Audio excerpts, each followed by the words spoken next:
Hello and welcome to the Daily Millwall for Saturday the 25th of January 2025. In today's Millwall news, today was match day, went away to Luton, and as I told you yesterday, we won the game. I knew we were going to win the game. Yeah, all you lot, you're moaning, you're all doom and gloom, but there are glimpses there for those with the eyes to see. And it's going to take some time.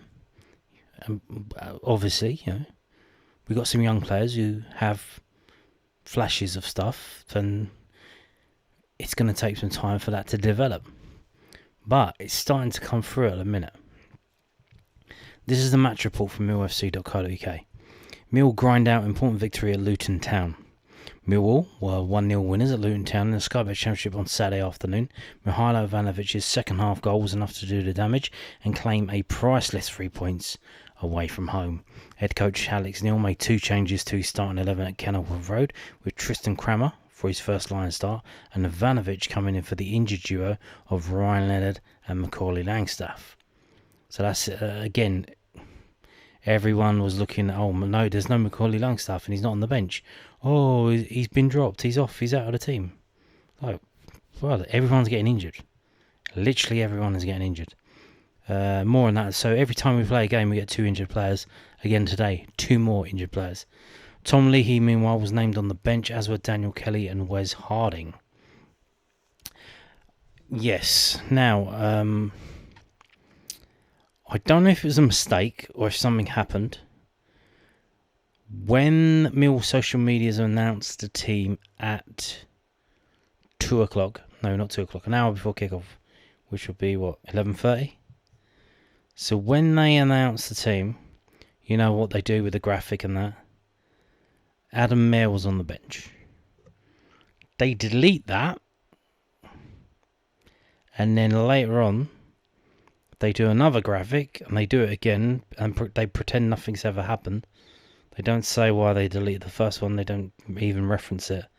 And they put Daniel Kelly on the bench. Weird.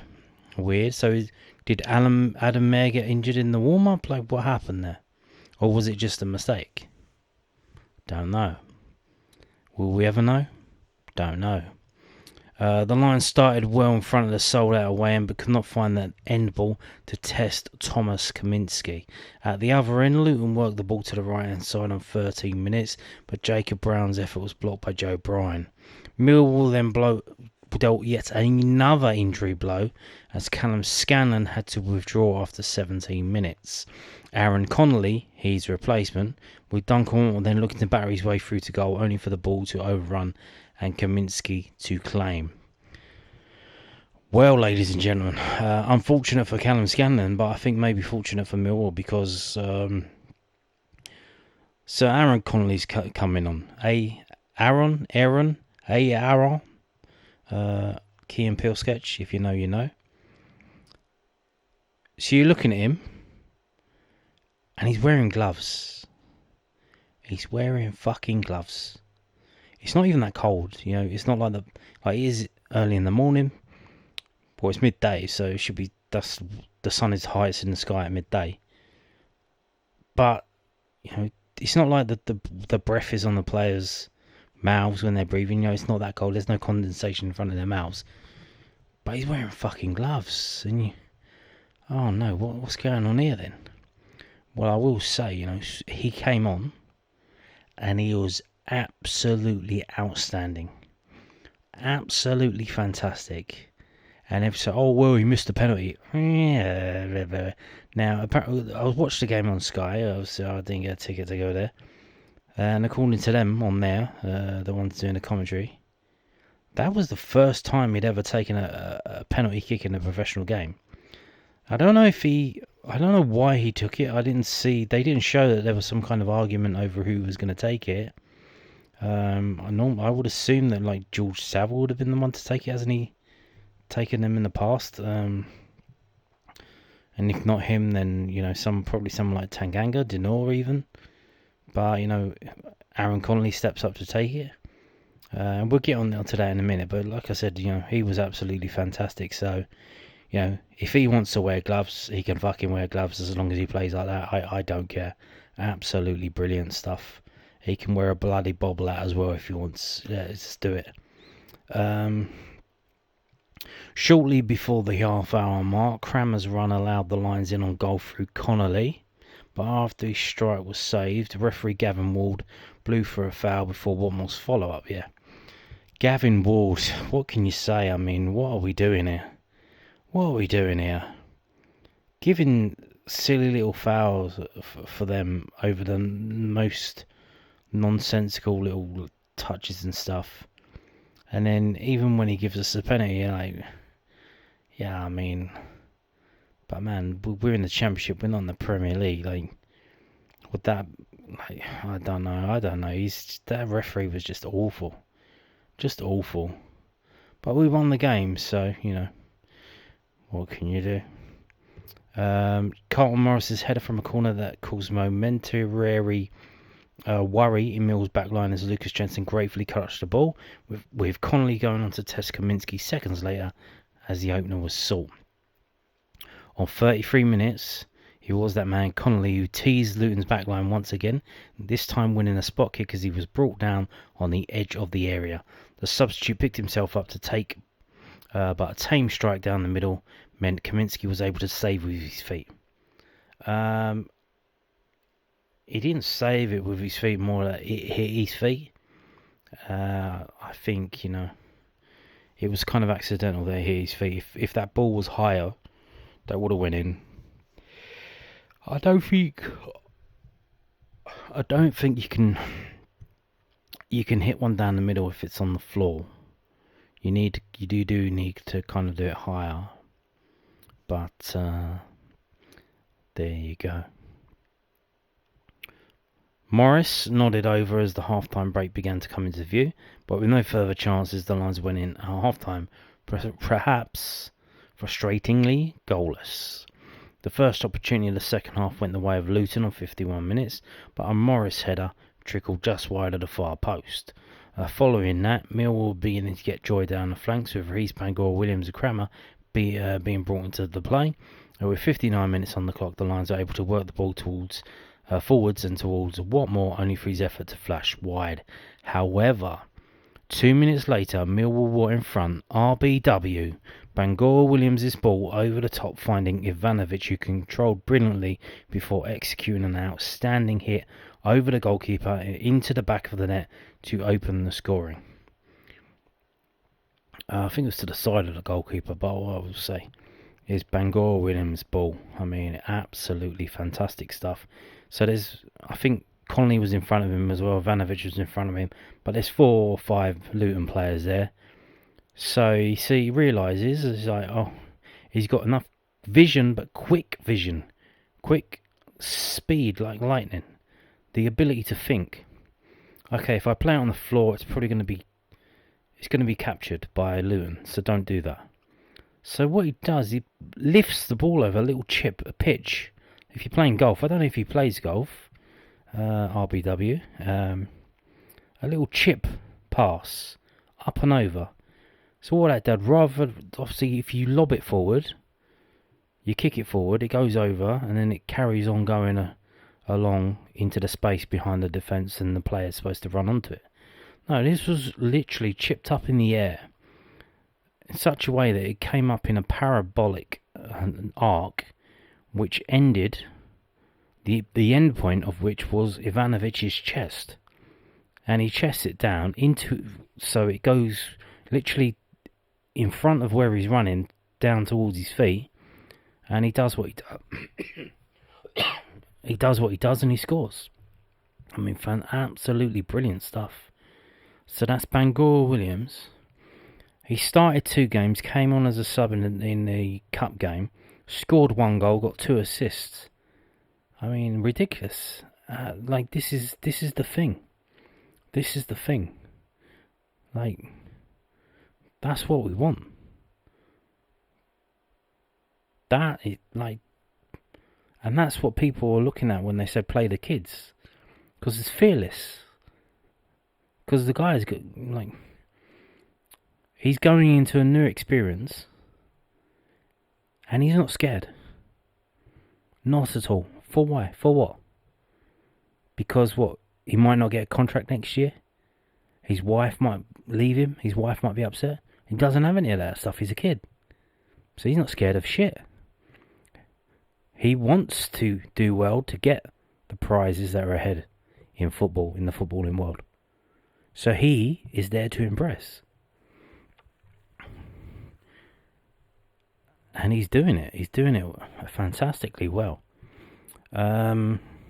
The Serbian was then left unmarked at the back post on 68 minutes, but found his effort tipped over the crossbar by Kaminski, with Jensen having work to do at the other end as the Dane pushed Jordan Clark's shot behind for a corner. Ivanovic's glancing header had to be stopped by Kaminski as Millwall looked for a second just inside the final 10 minutes, whilst Morris almost forced the ball in down the other end 5 minutes later, only for Jensen to poke the ball behind. Had to substitute Elijah Adebayo, then headed wide from a corner. The Lions were dealt yet another blow in second half stoppage time as Jensen was stretchered off injured, but after 8.5 minutes of stoppage time, Gavin Ward finally blew his whistle on an important 3 points away from home, from only Mill's second away win of the season. 11,480, 1,292 away fans. Interesting. So the fourth official was Ruben Ricardo. I think he was the RF for the Coventry game, so I dare say he probably would have done a better job of it than Gavin Ward. There you go, that's the goal. And the team was as follows: Jensen, Crammer, Tanganga, Cooper, Bryan, Denor, Saville, Watmore, Bangor, Williams, Scanlon, Ivanovic. And the subs were Wallace, Hutchinson, Mitchell, Connolly, Roberts, Kelly, Leahy, Honeyman and Harding. And like I said, there was a confusion. Like first they named Mayer instead of Kelly, then they named Kelly. And I noticed on the TV like Massey was behind the bench as well, so he travelled with them. They normally bring extra players, so I don't know if he was there just to, like he was instructed to be there, he wanted to come to the game. I don't know. But the subs that we used were Roberts on for Jensen in the 92nd minute, Honeyman on for Watmore in the 82nd minute, and Connolly on for Scanlon in the 16th minute, which was the turning point of the game, in my opinion. Like Connolly, I mean, wow, fantastic stuff, absolutely fantastic stuff, insane. And then you add Bangor, Williams to Connolly, and then you've got Ivanovic as well. I mean, fantastic. I mean, the whole team, they played brilliantly. I don't think you could say anyone was really stand out as being bad. Watmore had his moments, Saville had his moments, even Bryan, like Joe Bryan, he gets a lot of stick. He's normally quite a chill guy, doesn't he? But in that game, he got some tackles that he was getting, receiving from the Luton players, and he got up and he got in a guy's face, and he got angry, and I want to see that. Fantastic, get up, do that. We want to see it. Although don't get sent off, because obviously we don't have any left backs really. But fantastic stuff. So if we have a look at the rest of the results from the Championship this weekend, on Friday night is Sheffield United 3, Hull 3. Sheffield United 0-0, Hull 3. Stoke 0, Oxford 0. So Gary Rowett's unbeaten run continues. Luton 0, Millwall 0. Norwich 5, Swansea 1. Cardiff 2, Derby 1. Sunderland 2, Plymouth 2. West Bromwich Albion 5, Portsmouth 1. Wow, well, I can see you now. Oh, don't we play Portsmouth next? Yes, we do. What I will say is that this was an away game and Portsmouth actually good at home. What I will also say is their manager's getting a bit of stick from the fans because he made 5 changes for this game. Yes, he rested players for this game so that they're fresh for, I guess when? Tuesday, when we play them. So there you go. Now, what else have we got? We've got Preston 2, Middlesbrough 1, Queen's Park Rangers 0, Sheffield Wednesday 2, Bristol City 2, Blackburn 1, Coventry 2, Watford 1, and on Monday night it's Burnley Leeds. So what that does to the table is Mill have gone up one place. We've gone up to 16th, and Swansea have gone down to 17th. Cardiff won against, so obviously they are coming back up, and Hull obviously won on Friday. But the rest of the teams below us failed to win. And we now go to Portsmouth, and they cannot overtake us if they beat us. But they will still obviously try to do that because they are only 2 points above the relegation places, and they have a game in hand, which is Tuesday at home to Millwall. So there you go. Now the lowdown on the game. So obviously we read the match report. If you read a match report, sometimes you're scratching your head. So it didn't really go like that, I understand what you're trying to say, but did it really go like that? So we got the lowdown where they don't do a match report. The South London Press, they do this thing. They don't do a match report. They just basically extract. What would you call it? The story of the game, and they tell the story of the game and what that means. What it means at the moment, what it meant in the moment, and what it means going forward. It's a snapshot of the game. Matches between these two sides are usually tight and well contested. The Hatters edged the reverse fixture 1-0 in September, with both clubs under different management. However, this went as expected, a tight and competitive contest. The best chance of the opening 45 minutes came from Millwall. Aaron Connolly was fouled in the box by a marvellous Nakamba. The former Brighton man stepped up himself to take the spot kick, but saw his effort stopped by Thomas Kaminski. The home side looked a threat from set pieces. The dangerous Carlton Morris is always a threat from those situations, and it caused Jafet Tanganga a few problems. The Lions got the breakthrough in the 61st minute, a superb effort from Ivanovic. Rahis Bangor-Williams' ball was controlled brilliantly by the Serbian, who let fly to leave Kaminski with no chance. Tactical approach. Alex Neil was forced into two changes to the side. New arrival Tristan Kramer came into the side for his full debut at right back. Ivanovic replaced Macaulay Langstaff, who was not included in the matchday squad. The Millwall boss was dealt a further 2 injury blows, with Callum Scanlon going off in the first half, and then in second half stoppage time, goalkeeper Lucas Jensen had to be replaced by Liam Roberts. Starman. Mihailo Ivanovic, the striker, had tended to be far better when coming off the bench rather than from the start. However, this was a very solid performance by the Serbian. Despite being up against two big centre-halves in Anderson and McGuinness, he won his fair share of flick-ons and held the ball up well for the likes of Duncan Watmore, Bangor-Williams and Connolly. The goal topped off a great day for him. A lot of people were giving man of the match to Kramer. I've seen that going around. Best moment, Ivanovic's goal. The technique he showed was top quality. It's a big confidence booster for the club record signing as well, going into some crucial fixtures for Neil's men.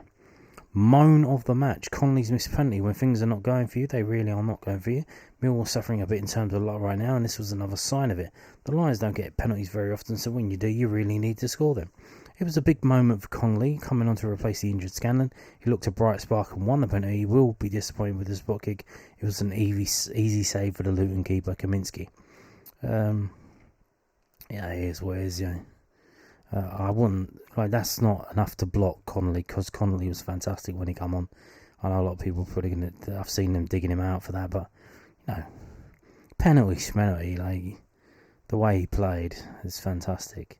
A talking point down the pub, Kramer at right back. I could not find out any information anywhere to see if the former Brentford man had played there before. All of the information I could find suggested he's only played as a centre back. His cameo against Cardiff was solid, however. That was only for 22 minutes, and this was such a great test. It was evident from a cross that went straight out of play in the 8th minute that he's not used to playing that role. Luton did target the area for the majority of the game, but credit to Kramer, who more than held his own. Alfie Dotti down the Luton left tried to give him as many problems as possible, but he stood up to his challenges. Could he do a job there until the Lions get a replacement? Well, apparently according to, again, the commentators on Sky, he has played there before. I don't know if that's right centre-back, as in 3 centre-backs, and you play at the right, which is kind of like a right back, but not really. So I don't know. But yeah. So he was very good, But again, going forward, he did cross a few balls out rather than get them in, because I think he's left-footed and he's trying to cross the ball with his right foot, and they went. You know how that goes when someone, they balloon it or they shank it and it goes the opposite way to where they want to go. So he did do 2 of them. What the boss had to say: we deserved to win. We had the best chances in the game. We missed a penalty. Aaron has a shot. The keeper makes a really good save. An unbelievable opportunity to make it 2 at the back post. So, indeed. So now let's obviously get on to more post-match comments. This is from the southernnews.co.uk. I think the manner in which we won, I thought, was more important for me. Millwall boss pleased with how his side overcame Luton Town 1-0. Alex Neil thought Millwall were deserving winners during the Lions' 1-0 win against Luton Town earlier today, and was pleased with his side's performance. Millwall started the game strongly, winning a penalty in the 34th minute after marvellous Nakamba tripped Aaron Connolly. Well, I'm not going to go through the whole game here, just get to the comments. Blah blah blah blah blah blah blah blah. Securing an important 3 points in Alex Neil's first league winners league boss, Millwall are now 7 points clear of the relegation zone. Hooray! I don't know what the gap looks like at the moment. No, it's not my focus. My focus is on our performance, and the win is the most important thing. But I think the manner in which we won, I thought it was the most important for me. I thought we deserved to win. I thought we had the best chances in the game. We missed a penalty, and Aaron has a shot, and the keeper makes a really good save. Mihailo has an unbelievable opportunity to make it 2 at the back post. When you come to Kenilworth Road, you're going to have to defend, and, well, you're going to have to win your duels, win your headers, and land on your second balls. And I thought we did all of that, but, more importantly, I thought we did show bits where we showed a bit of composure, and we made a few passes, and we worked ourselves into a really strong position. Luton are a real world threat in your box, and you need to be really determined, really aggressive and physical to combat that. And I was going to change it for the last 5-10 minutes, but what happens is you change it and people end up in positions. The game hasn't settled at that point. I just thought, I was so confident in the fact that I thought we defended our box brilliantly most of the day that I just left them to it. And I'm glad I did, because otherwise I would have been able to change for that goalkeeper at the end. It was a vital 3 points for Neil's side, especially after it looked like luck was not on the Lions' side after Connolly failed to convert from the penalty spot. When asked what the thought process was after Connolly missed the spot kick, the thought process is the action's done. There's nothing we can do about it, get on with the game. Make sure you positively influence the next action, don't dwell on it, let it go. Exactly, that's what I've been saying. It really, really annoys me when they have a shot and it misses or it saves or whatever, and then they're like, but the ball's like the ball's still in play, but then they're standing there and they're like ringing their, like they're swinging their head around, their head in their hands. Bro, the game's going on. What are you stopping for? Carry on. So yeah, I'm glad to see he thinks the same way I do. Luton striker Carlton Morris was a constant threat during the game, particularly aerially. Centre-back Jafet Tangang was tasked with marking him for most of the game, and Neil thought he handled him well. I only stripped balls down for Jafet's throat, I thought he ate every one of them up. I think one's coming from the side, corners or free kicks are more difficult. Carlton is a big lad. I had Carlton as a kid when he was at Norwich, and he can move. He's aggressive and he wants to head it. So that was certainly a challenge for Jaff, but I thought he coped with it very well. Indeed he did, Mr. Alex Neil, indeed he did. Now, Alex Neil on Mill's striker's stunning strike against Luton. He'll take huge confidence from that. Alex Neil was delighted for Mihailo Ivanovic after Serbian striker scored a stunning second half volley in Mill's 1-0 win against Luton Town. Ivanovic has scored 4 goals in 19 appearances. That's a bit disingenuous. A lot of those appearances have been substitute. I think you should really use the minutes measurement really these days. Don't use 19 appearances when he comes on for 5 minutes at the end of it. Is that an appearance? I mean, please, come on. Since the Alliance has made him their record signing last summer transfer window, all 3 of his league goals have been the difference maker in 1-0 Millwall wins. Well, that's good, isn't it? If you score goals that win games, huzzah. He had a great chance today after it as well, the one for the back post where he probably should have taken a touch. He sort of hits into the ground, and that would have finished the game off. Well, strikers feed off chances and feed off goals. And I think that obviously, he's featuring much more prominently now in terms of minutes, and that would do his confidence a world of good, that finish. If you're a centre forward, you want opportunities, and there's no better feeling for him than sticking that ball in the back of the net in the manner which he did, and he'll take huge confidence from that. So I was delighted for him. You see again, Alex Neil mentioning minutes, not appearances, minutes. So there you go, another 90 minutes for him. Now moving on to injury update. What the fuck is going on? Now, I think these were kind of impact injuries. Someone kicks you. Obviously, that's not good. That might hurt, sting a bit. You might get damaged. So it's not like the other day where Danny Mack and Ryan Lender just fell on a heap on their own. So Alex Neil revealed that Callum Scanlon and Lucas Jensen's injuries don't look good after both were withdrawn early during Millwall's 1-0. Lucas Jensen wasn't withdrawn early, he was withdrawn late. Scanlon 90, well I guess they were withdrawn before the end of the game, if you count that as early. Scanlon 19 was substituted off in the 17th minute, clutching his hamstring, and was replaced by Aaron Connolly. Again, unlucky for Scanlon, but lucky for us because Aaron Connolly was absolutely insanely brilliant. I mean, if he does that every game, even every other game, I mean, wow. The left back on loan from Liverpool had missed the past 4 months with back injury. He coincidentally suffered against Luton at the Den on September the 14th. Well, don't play against Luton ever again in your career, I would say. Jensen, 25, was stretched off the pitch in the 93rd minute after going down injured after a corner. He was replaced by Liam Roberts. Well, they don't look good. Callum's had to come off, I think, his hamstring injury.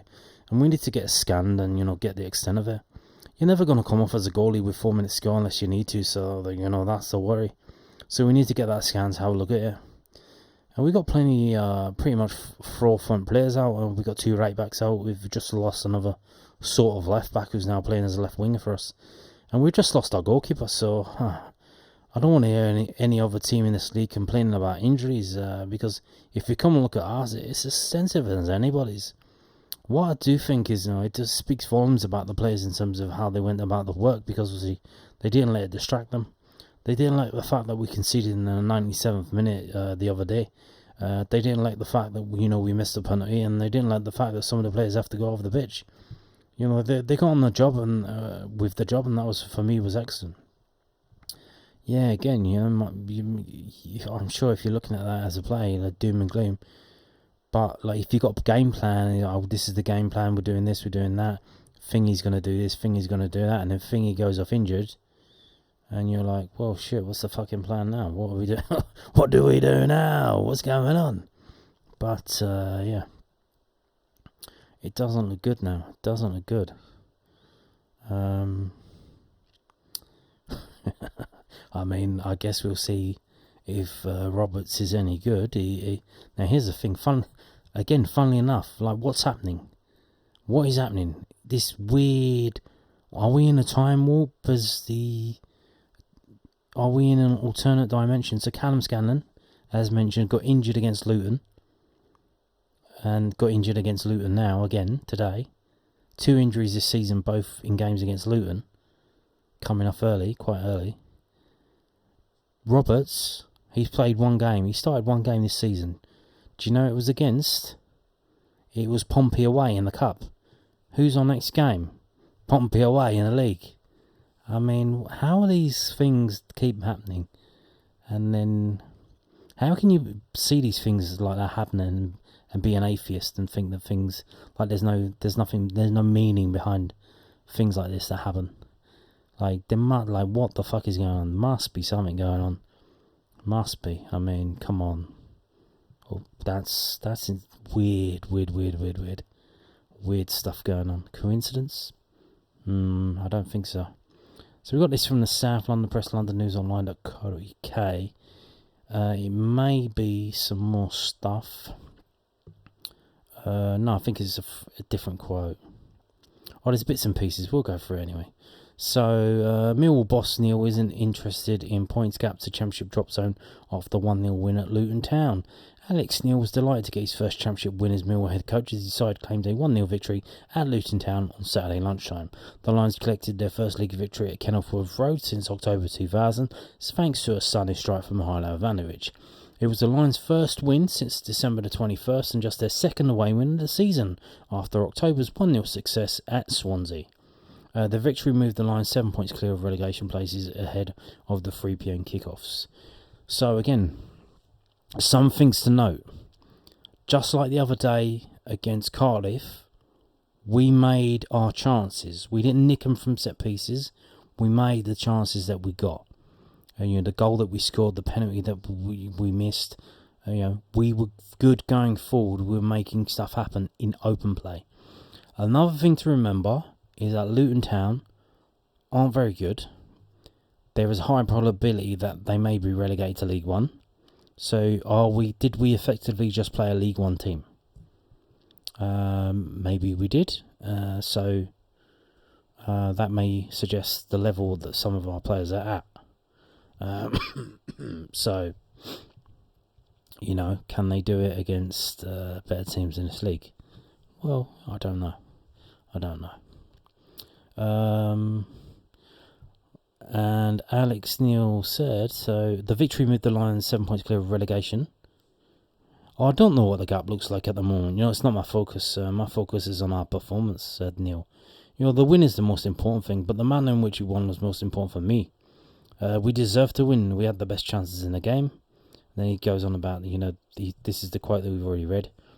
And then, he says that again. Contests between the two sides are unusually very tight and competitive, and this was no different. Blah, blah, blah, blah, blah. And then he's talking about the chances. Strikers feed off chances and feed off goals, don't they? He's frustrating. He's featuring more and more prominently now in terms of minutes, and that was due to his confidence. A world of good, that finish. And then he's talking about the injuries. Yeah, so it's basically that they squashed together all the different quotes and put it in one story. So there you go. Now, talking of the London News Online, the South London Press, I want to mention this just quickly at the end of the video before we go. The man, Richard Corley, who, is very accommodating to Millwall supporters on Twitter, or X as it's known now. They want to know, hey Rich, is there any truth in this rumour that we're signing Cristiano Ronaldo that I heard on this fucking website called transfer666.985.co.uk? And he's like, yeah, no. So, and he does put out a lot of information for Millwall fans. He gets fed a lot of information from the club.